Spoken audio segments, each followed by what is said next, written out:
30 anni che Mario Da Vinci ha iniziato la sua carriera artistica, e questo lo posso confermare con tranquillità, perché io conosco questo proprio lo Mario posso Da Vinci. confermare io, perché Esatto. ha debuttato con me. Esatto. All'epoca io scrivevo per i filodrammatici. Sì. Quindi quando è venuto Mario Da Vinci, che era un ragazzino, all'epoca mi ricordo perché me l'ha presentata una zia sua, dice: volete sentire questo ragazzo? L'abbiamo sentito, e l'ho sentito con presentimento, una canzone di voce, sì, che ci ha meravigliata. Presentimento che vinse il primo premio in quella manifestazione. E quindi insomma non c'è. E il regalo, scusa, voglio dire, il regalo che mi fecero, perché all'epoca insomma non c'erano possibilità di oggi, insomma. Il regalo era una fotografia con la dedica dietro, mi ricordo bene il suo fatto, mi ricordo? Con una dedica, questo era il primo premio. E una cassosa. Ecco il fatto. E ne sono stato fiero e felice, perché ho imparato tante cose, perché sono passati 30 anni di sacrificio. Ecco, ora io volevo domandare a Mario Da Vinci questo. Mario, tu hai iniziato la tua carriera 30 anni fa, però hai iniziato con interpretare, cioè come cantante e non come attore, come tutti quanti sanno. E non lo volevo fare l'attore. Ecco, tu non pensavi neppure di diventare un attore, tu tenevi soltanto presente di diventare un buon interprete di canzoni, cioè un buon cantante. Ora Mario Da Vinci, dopo che per tanti anni... Posso mettere la parentesi? Guardi che un buon cantante dovrebbe essere prima un buon attore e poi diventa cantante. Cioè viene prima l'attore e poi... Perché la canzone bisogna recitarla. Recitarla, interpretarla, altrimenti insomma, tu alla canzone che cosa ci dà? Che bella cosa in una di sola.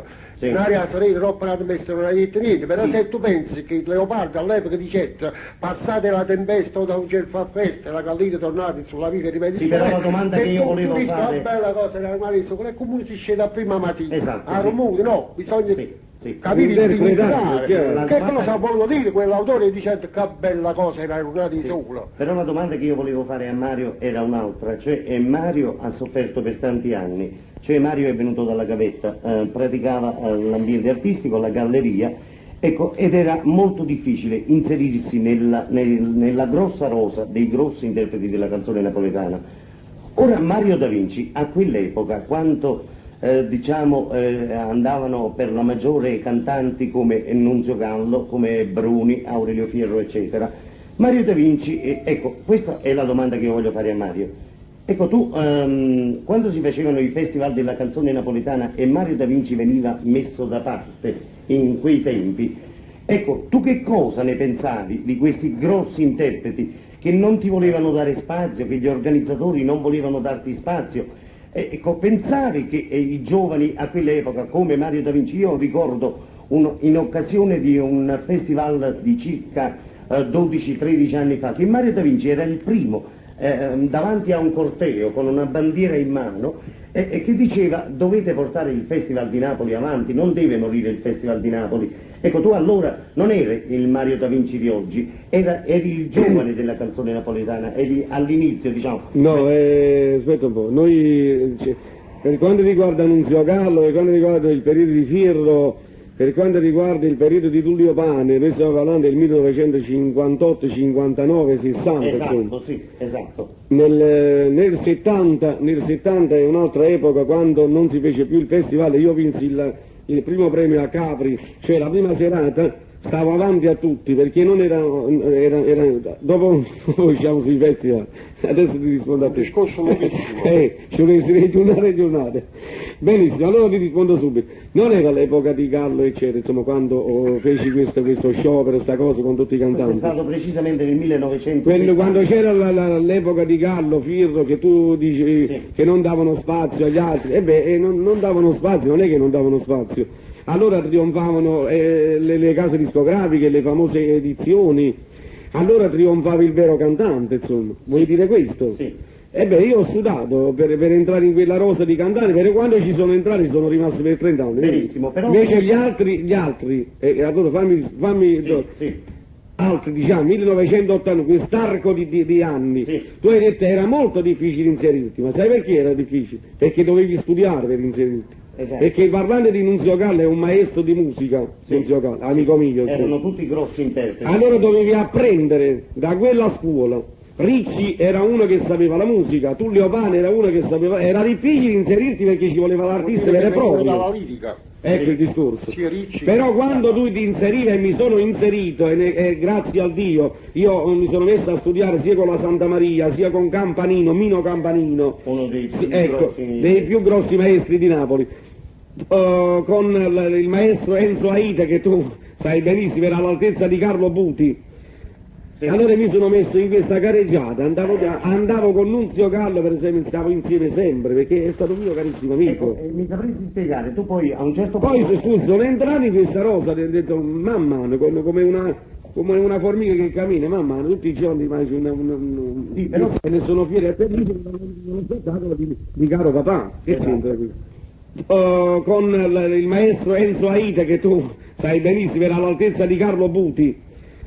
Sì. Allora mi sono messo in questa gareggiata, andavo con Nunzio Gallo, per esempio, stavo insieme sempre, perché è stato mio carissimo amico. Ecco, mi sapresti spiegare, tu poi a un certo Poi punto... scusa, sono entrato in questa rosa, ho detto, man mano, come una formica che cammina, man mano, tutti i giorni mangi Sì, però- e ne sono fiero e felice uno spettacolo di Caro Papà. Che Esatto. c'entra qui? E cioè, praticamente io la domanda che volevo farti era questa, cioè quando a quell'epoca tu hai incominciato a fare anche tu il festival della Sì. canzone napoletana, Nel con, 65 ho iniziato con il primo con festival. delle belle melodie, però non Mi suona restano, io e Nunzio Gallo accoppiato per la canzonetta di Napoli, la famosa edizione canzonetta, e nel 62 mi affacciavo per la prima volta scritturato, attenzione, scritturato con provino alla televisione nazionale, perché allora si facevano i provini prima di cantare, sì. e con le famose orchestre in diretta che c'era Gino Conte, mi affacciavo con Remo Germani, Betty Curtis e tanti altri artisti di allora. Sì. Quindi mi affacciavo con questa grande orchestra per la prima volta nel 61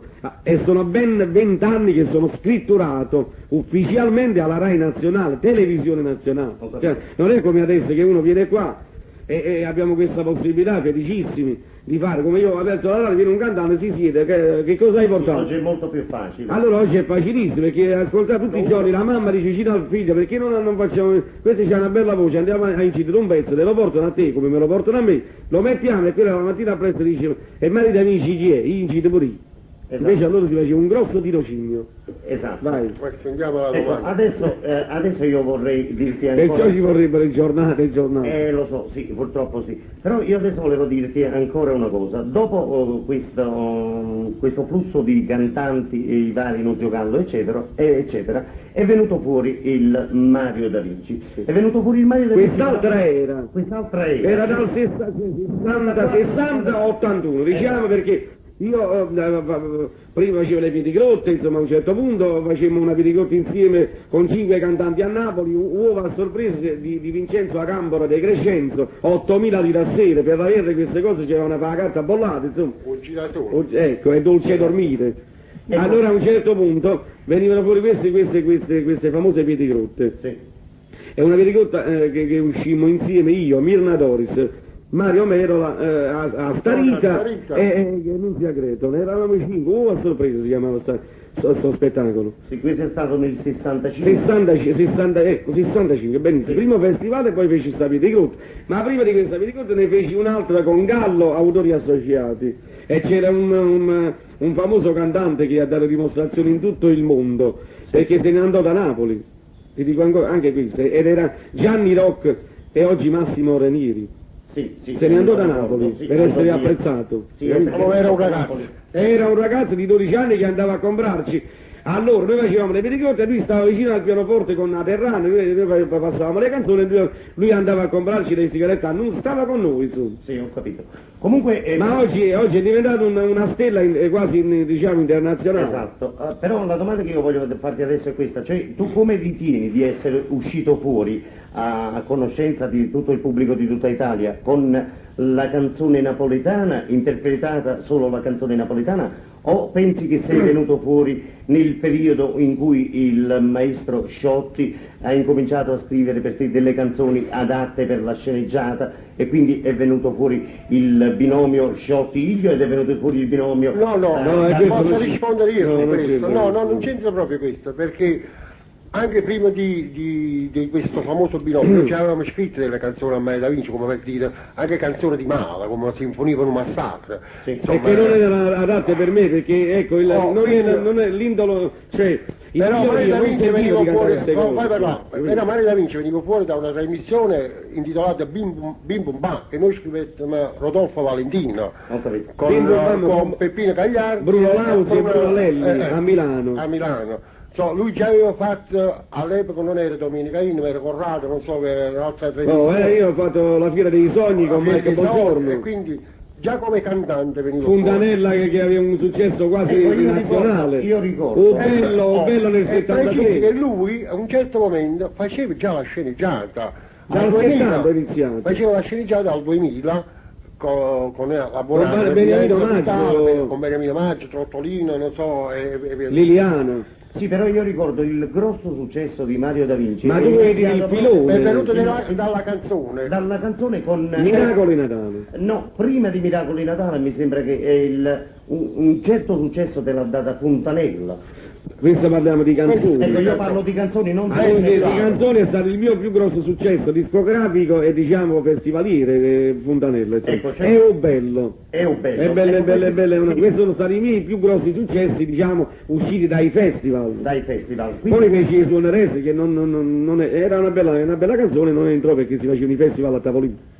Ho capito. Quindi la prima sceneggiata allora è stata Miracolo a Natale. La prima sceneggiata fatta con mio figlio, Con Salvatore, ma lui già ne aveva fatto. Io avevo Qual è fatto- stata proprio la prima che hai fatto? Malacatena. Malacatena, d'accordo. Malacatena che usciva, che proprio in quell'anno io facevo Fontanella, siccome non era una canzone di sceneggiata, non la potevo sceneggiare, c'era una canzone che cantava Fiore, Nino, al Festival di Napoli con Trevi, mi sembra, accoppiato, ed era Malacatena. Questi titoli andavano allora.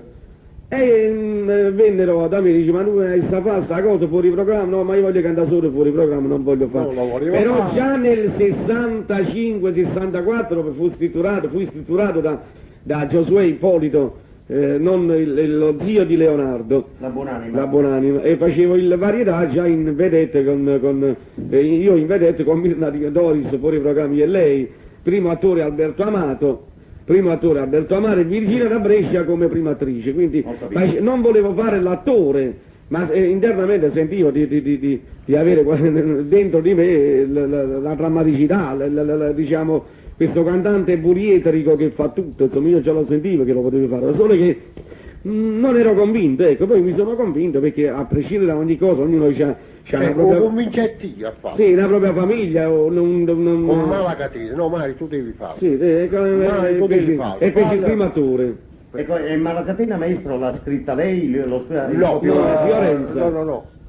La canzone era di Fiore, Festa io. Sì, ma era di quelli il copione iscritti era da scritto Fiorenza. sì, Giovanni Fiorenza. Da Fiorenza. Ecco, veniamo adesso al maestro Sciocco. Poi il filone mio, cioè abbandoniamo questo e venne il filone Miracolo di Natale che E incominciò e dovevo fare uno spettacolo, c'era prima di queste canzoni c'era Carnalità, poi che stava prendendo un grosso successo, a Napoli popolare. Sulla Spina, come Sulla Sulla Spina. Spino, Sinfonia per un massacro che fece lui, che volevamo trattare questo genere, che poi fortunatamente è andato via perché lo detesta ancora. Ecco, tu Io- lo detesti Sì, questo sì, lo detesto. genere di interpretazione? Cioè la No, canzone della mamma. non detesto la canzone, detesto quell'epoca proprio, perché la canzone napoletana era stata troppo infancata fino a quel punto. Quindi ritieni giusto che dopo questa canzone è scomparsa quasi del tutto e quindi E sono sia rientrato di nuovo felicissimo, in- perché innanzitutto l'ho cantata Guarda, prima anche io. quello è un periodo, ti posso rispondere. Sì.